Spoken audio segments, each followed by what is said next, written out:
The death of the yellow plane. For over 30 years, they were the airline everyone loved to hate.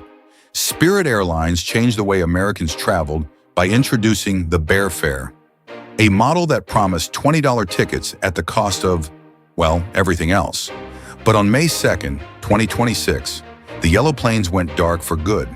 How did the biggest pioneer of ultra-low-cost travel in the US go from a dominant market force to a total liquidation? Today, we're breaking down the perfect storm of failed mergers, engine disasters, and a global economy that simply outgrew the budget model. The JetBlue merger. The beginning of the end started long before 2026. Spirit knew it was in trouble as early as 2022. Their plan? A $3.8 billion merger with JetBlue. This wasn't just a business deal, it was a life raft. However, the Department of Justice stepped in. In a landmark antitrust ruling, a federal judge blocked the merger, claiming it would harm low-income travelers by removing Spirit's price-cutting influence.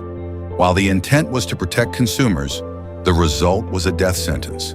Spirit was left with massive debt, no partner, and a business model that was already bleeding cash. The engine crisis and operational chaos. While fighting in court, Spirit's fleet was literally falling apart. A significant portion of their Airbus A320neo fleet was powered by Pratt & Whitney engines that suffered from a rare metal contamination. By 2025, dozens of Spirit's planes were grounded for inspections that took months.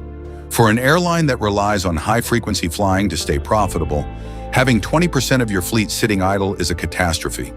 They were paying for planes they couldn't fly, while their competitors, who had more diverse fleets, were snapping up their customers.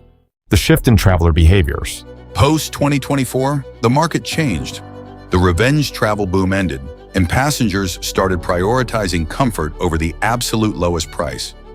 Major carriers like United, Delta, and American perfected their basic economy offerings, which matched Spirit's prices but offered a more reliable network and better loyalty programs. Spirit's nickel and diming, charging for carry-ons, water, and even printing a boarding pass, became a meme that eventually drove people away. When the price difference between a legacy carrier and Spirit shrank to just $30, people chose the legacy carrier every time. The final nails, fuel and debt. In late 2025, geopolitical tensions sent jet fuel prices soaring. For an airline with razor-thin margins, this was the end. Spirit was facing over $1 billion in debt loyalty bond maturities. They attempted to restructure through a second bankruptcy filing and even begged the federal government for a $500 million aviation stability loan. But the government, wary of the airline's long-term viability, said no.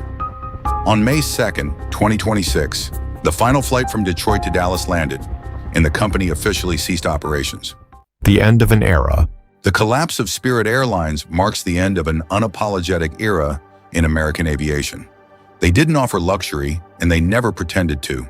They offered a seat and a price, opening the skies to millions of students, families, and first-time flyers who otherwise would have stayed on the ground.